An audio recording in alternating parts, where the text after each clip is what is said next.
Is enlightenment for you?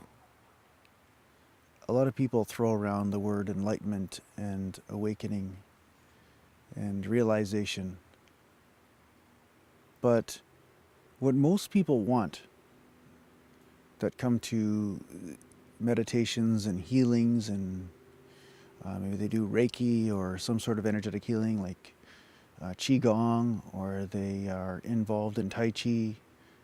These are great practices. All of them are beautiful and great in their own right. But although the word enlightenment is thrown around very loosely, I want to be clear about something. What most of these people want is not enlightenment. What they want is for their desires to be met. They wish to have better health. They wish to have more money. They wish to have something that will help keep their fear at ease. Something that will get rid of their worries. Whether it mean that they have more food, or whether they have $1 billion, or whether they have the perfect mate. These are all desires. Now, desires are nothing bad. There's nothing wrong with desires. There's nothing wrong at all with desires.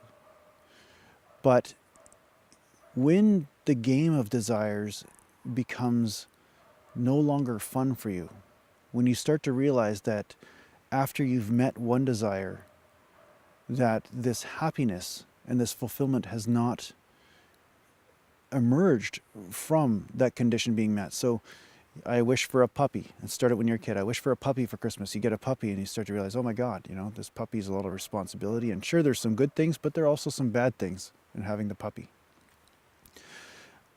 It goes on in our early adulthood. We were like, we want this job. I've studied and went to school for 4, 5, 6, 8 years to achieve some level of proficiency in a certain trade or business. And then I finally get that job. I finally land this opportunity. And then you start to live that reality for a period of time, and you start to realize, wow, I'm still not fulfilled, not happy. And then what happens is that a new desire is born. The next dream, the next goal that will lead you to this idea you have of happiness. Now, when this cycle happens over and over and over again, when it happens enough times for you, it may have happened over lifetimes, you start to realize that this is a game that is never going to be won. No matter what you receive, you start to realize that internal experience doesn't necessarily change for long. It may change temporarily, but then something new comes up and back into the game you go.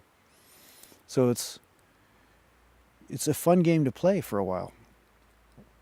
It's a fun game to play. I mean, I loved playing the Monopoly as a kid.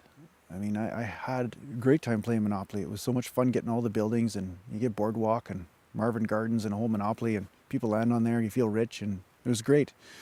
But there was a time where I got bored of the game, where the game was, okay, I'm done with this. I've done this for a while now, and it's served its purpose, and it's time to walk away. Imagine sitting at the board game and never being able to leave no matter how bored you get. That's what happens with desires. They start to glue you to the game where you don't even realize there's an option to come out.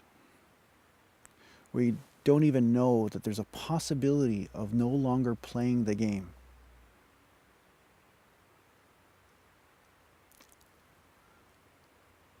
When you're ready not to play the game anymore, when you are ready to say to yourself and to realize that no matter what desire has been met, it is still not led to happiness, that is when you are ready for the enlightenment path. That is when you're truly ready to do the work. Otherwise, you're doing healing. You're looking for healing of some sort, or fixing, accomplishing. You're looking to meet your desires still. Now, it has become apparent to me that the path has a mix of both of these things. There's part desires of the ego that are there, and then there's the part spiritual desire to be enlightened. And this goes back and forth for quite a while, and over time, the desires become more and more pure. So the reason why I'm educating you on what it is that you are doing is because when you have awareness of what's happening, you can start to make decisions from a conscious place instead of from an unconscious place. It's okay to play the game if you know that you're playing it. But if you don't know, that's when it becomes a prison.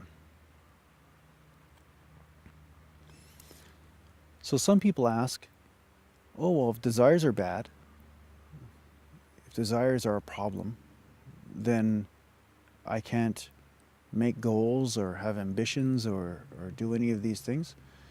And like I said, desires are not bad. They're fine.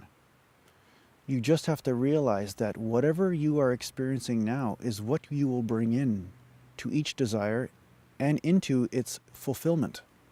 So if you're miserable now, you will be miserable when the desire is met. There will be no difference in your internal experience.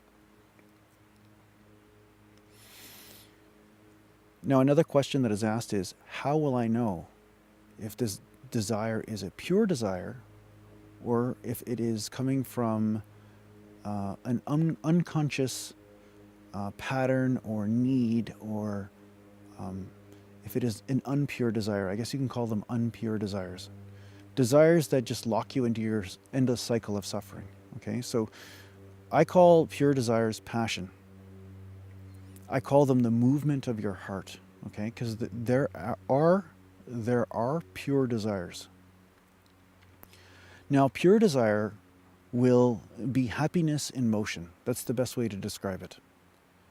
It will be the movement of your joy, and that accidentally accomplishes something. You may have an idea of where this love or this happiness may lead, or you might not know at all. But the truth is that you will be happy during the process. Maybe even happier than in accomplishing whatever goal that is in mind. One way to know if your desire is pure or not is to watch your actions.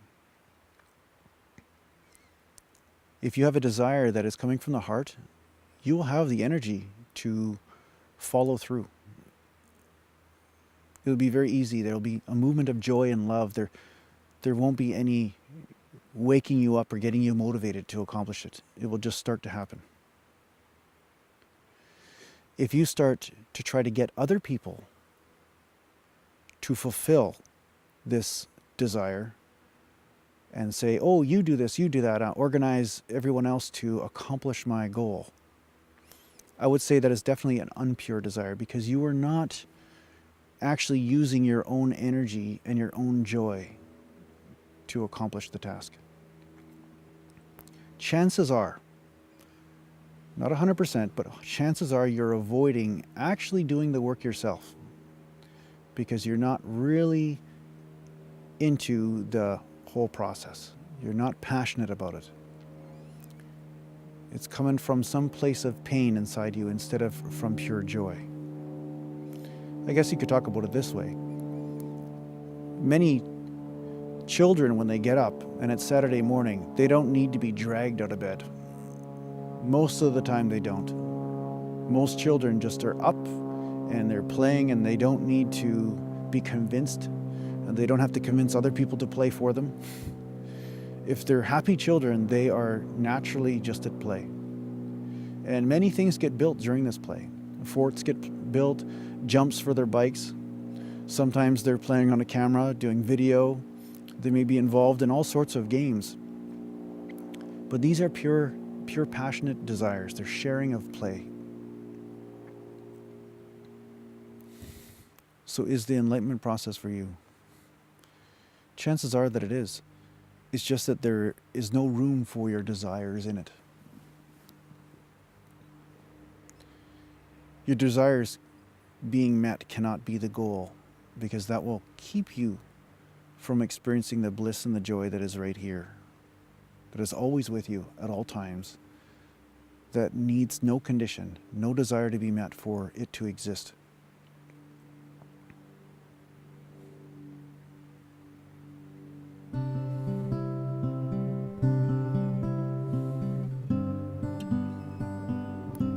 Thanks for listening.